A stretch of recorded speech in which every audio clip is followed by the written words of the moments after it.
هند له افغانستان سره مرسته کوي. نریندرا مودي څه ویلي او څنګه مرسته کوي؟ ګرانو لیدونکو السلام علیکم. هند یو له هغه هیوادونو څخه دی چې تل یې له افغانستان سره مرسته کړې.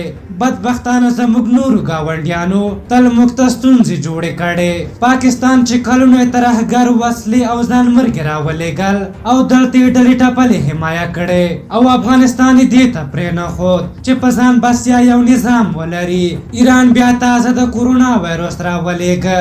قصدني کډوال مجبور کړل او هغوی هم په یو وار هجوم راوړ چې بدبختانه د کورونا وایرس د خپرېدو لامل شو چې دا د کورونا وایرس د مثبتو پیښو شمېر 200 نفرو ته ورسېده.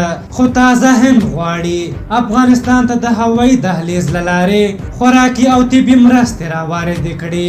د هند لومړي وزیر نریندرا مودي افغانستان سره په اوسني کورونایي وضعیت کې د خوراکي توکو، درملو او طبي سامانالاتو د مرستې ژمنه کړې. نوموړي دا ژمنه افغانستان کې د هند سفیر ویلی کومار سره پرون د ویډیو کال له لارې کړې ده.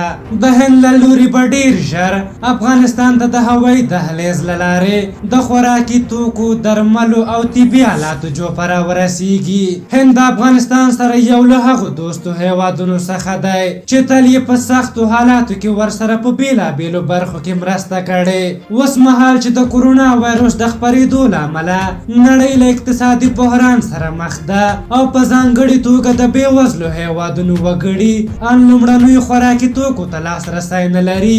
د هند دا مرسته د ډېر څه معنا لري. که څه هم هند د افغانستان سره دوستي کې سیاسي لحاظه ځینې ګټې ویني، خو د پنجاب نه چې تل یې موږ ته تاوان رسولی د هند دوستي ډېره ګټوره ده او په متقابل احترام ولاړه ده او هندیان په پنجابیانو ډېر شرف لري. بلخوا هند تازه د افغان سولې لپاره د حکومت د مرګ چې پلاوي د اعلان هرکلی کړی او ویلي دي چې د دې پلاوي او بین الافغاني خبرو ملاتړ کوي.